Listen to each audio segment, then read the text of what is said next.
Hello viewers, today I'm going to be replacing my water pump. You would have seen the earlier video that I did, if you follow this channel, of how to isolate the sound of a worn bearing in the serpentine belt area. So I narrowed it down to my water pump and I'm going to be replacing that. So the first step is to first of all ensure the car is cold. You shouldn't do this if the car is hot. So take off the radiator cap. It's my radiator that was last year. I'm going to be reusing my coolant. So you just take off this knob and then allow the coolant to drain. So while that is draining, there are a couple of other tasks you can do. So you need to take out the power steering pump. You need to take out the automatic tensioner, which is this. I already have my 14 wrench on the knot on the bolt, and then you also need to take out the idler pulley for the automatic tension, and then you also need to take out the automatic tensioner itself. 2 bolts. So the first one is here, second one is here, just behind this pipe. The pipe seems to be in the way, so I'll just go ahead and do those. So the first thing is to remove the serpentine belt, and with your 14 you put in a 17. So once you push back, you can slide the serpentine belt off the automatic tensioner.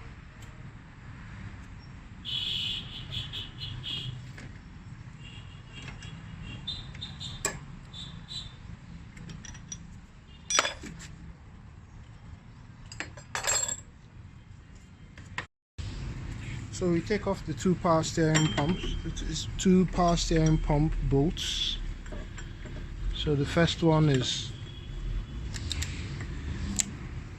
the front bolt. You take off the rear one. Then you take off this bolt.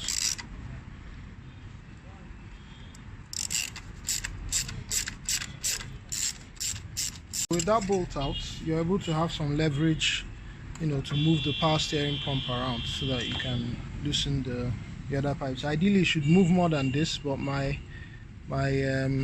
this pipe here has become a bit hard, and I don't want to stress it. So that tells me that ideally I should be thinking about replacing it. Next is to remove the idler pulley.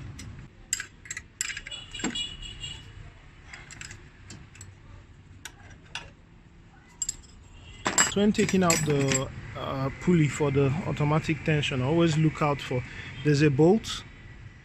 Maybe when I bring out the automatic tensioner I'll show you what I mean. There's a bolt that fits in at the back of the automatic tensioner, to which the bolt for the pulley for the automatic tensioner goes into. So very important. If you lose this, you won't be able to fit back the pulley for the automatic tensioner. So that's out.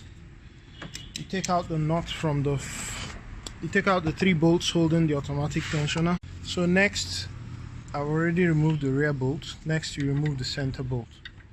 And that goes in right here, and all these are size 12 bolts.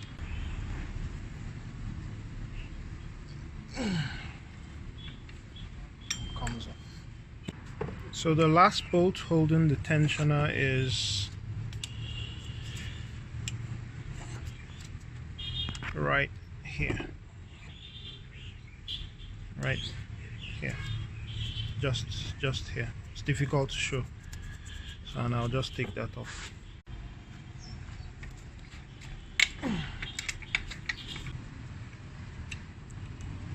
And so with the last bolt out,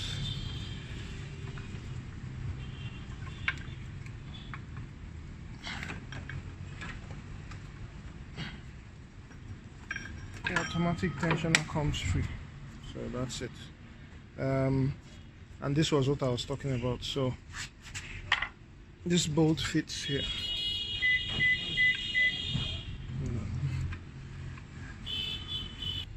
So with the automatic tensioner off, that's the water pump. This hole, that's the pulley. So this is probably a good time to degrease that area, just to reduce the chances of having any dirt coming to. So the water pump is held by 6 bolts. You can see the first 3 here. So first 3, that's 1 here. You can see the second one there and the last one there. Then the other 3 are not in view. So let's take out the first 3 that are in view to start with. So I should just say at this point that the most difficult part of this job is actually getting the right length of extensions to remove the the front and the rear and the front bolts, So I've been able to get this in for the rear, and I've undone the knot. So you just have to be patient, ensure you have the right length of extensions. You're typically looking for something that will give you 2-inch, 3-inch. So with those 2 you should be good to go. Yeah. Take off the tires.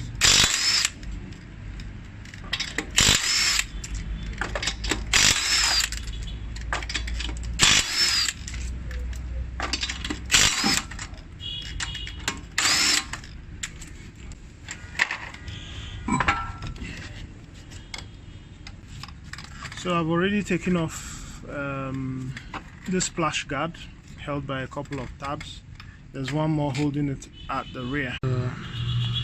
That's the tab I was talking about. Yeah. So you take that out. So all the other bolts are off except this last one at the bottom, which is right there. So you need to put your stuff in here and then take it out.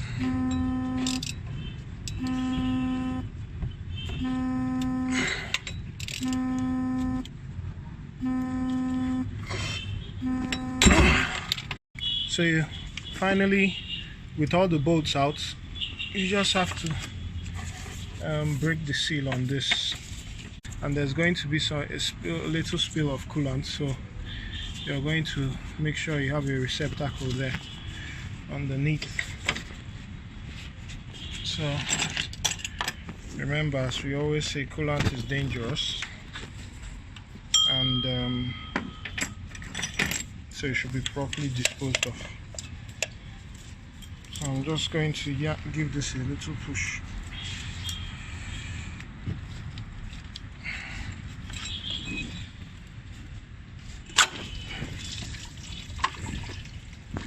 So that's it. It goes. So it definitely, you can hear that. You're not supposed to, it's not supposed to have that noise. Bearing is totally gone. So you can hear that. So the new one, so I'm using a GMB part, and it's the 135-1500. So compare that sound to this. You can see there's basically no sound. Right. So but before we go ahead to install this, it also came with the new gasket.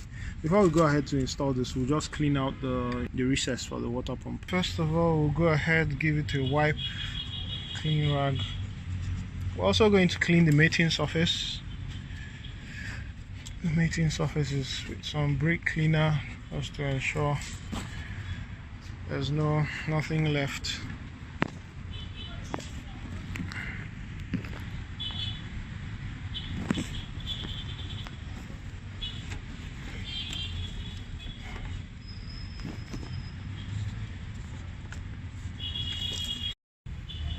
So next, the directions for the installation of the water pump of this GMB brand says you should apply liquid gasket, and I'm using as thinly as possible, and I'm using the Honda bond.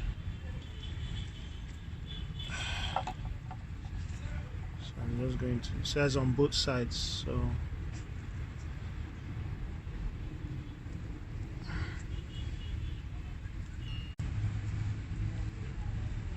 so once, bear in mind, once you apply this, you need to work quickly.